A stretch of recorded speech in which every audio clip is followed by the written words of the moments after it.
kasih banyak. Kali ini pertanyaannya luar biasa, mohon izin menjawab langsung ya. Jadi kali sebetulnya kita sudah keluar gitu ya,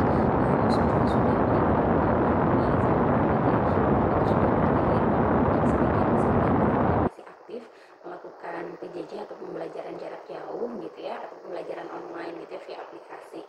Nah, jadi ada dua poin utamanya. Yang pertama bosan, yang kedua stres gitu ya. Kalau menurut saya untuk menghindari kebosanan itu gitu ya, hal yang pertama kali harus guru lakukan adalah ya harus kreatif dan interaktif gitu ya.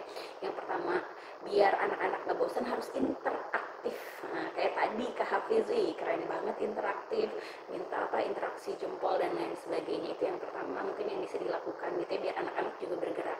Terus yang kedua, sebetulnya daya otak manusia buat nyerap informasi itu sebetulnya di 20 menit pertama aja sih. Nah, makanya kenapa tiap narasumber di literasi digital ini 20 menit sekali, narasumber 1 20 menit, narasumber 2 20 menit, karena secara fitrah otak manusia itu cuma bisa nyerap informasi di 20 menit pertama aja. Setelah 20 menit dia harus di break dulu gitu ya, harus dialihkan dulu sama yang lain, misalkan dialihkan sama moderator atau apa sih, ada games gitu ya, terus ada ice breaking gitu sebetulnya, misalkan seperti itu gitu ya.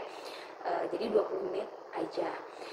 Nah, kemudian biar nggak bosen gitu ya, berdasarkan apa ya pengalaman saya, teman-teman, jadi sebenarnya otak itu kalau dia disuruh baca gitu ya, penglihatan doang cuma 20% yang terserap di otak.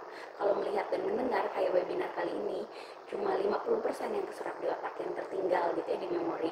Tapi kalau melihat, mendengar dan melakukan gitu ya, hampir 90% gitu ya yang terserap di otak gitu ya, membekas di otaknya si para siswa ini. Nah, jadi yang bisa kita lakukan biar anak-anak gak bosan ya, kitanya kreatif dengan cara apa? Misalkan ada praktik walaupun jarak jauh, para guru ini atau tutor ini bisa memandu peserta didiknya untuk bisa melakukan praktik gitu ya, untuk mata pelajaran atau mata kuliah apapun gitu. Itu jawaban dari rasa bosan gitu ya, sepengetahuan saya, mohon izin. Kemudian jawaban dari stres ya tentu saja gitu ya, yang biasanya kita aktivitas di luar, apalagi bagi anak-anak itu minimal 1 jam harus ada aktivitas fisik gitu ya, karena energi dari mereka besar harus aktivitas fisik di luar gitu ya. Tapi karena misalkan kemarin masa pandemi ya, mau sudah masuk air bisa kita lakukan cuma beradaptasi dan tapi kalau sekarang sebetulnya boleh gitu ya, sebetulnya bahkan sangat disarankan untuk anak-anak beraktivitas di luar, mencari koneksi yang nyata gitu.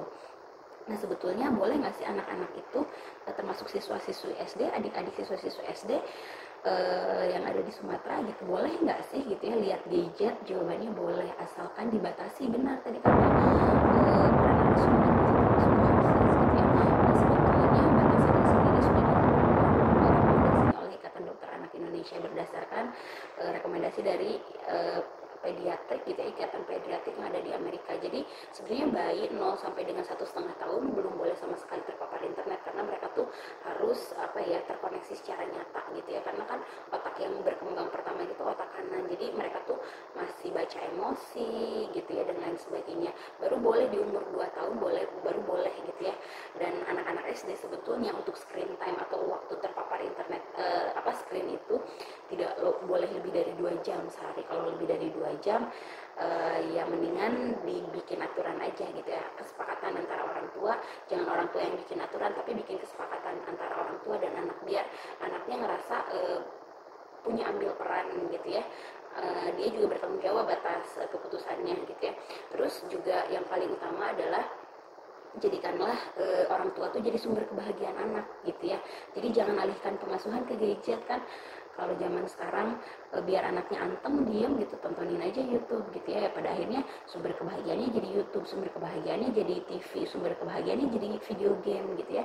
Jadi sebisa mungkin gadget mah cuma pelengkap, yang jadi sumber kebahagiaan utamanya ya caranya dengan apa? Dengan cara koneksi yang nyata, jalan-jalan, ngapain, gadget bersama gitu. Sebenarnya itu yang bisa saya sampaikan untuk juga bisa menghindari stres gitu. Anak tuh stres gitu, dan bisa dikendalikan, nggak adiktif gitu ya, nggak kecanduan. Semoga bisa menjawab. Terima kasih banyak Kak Ali.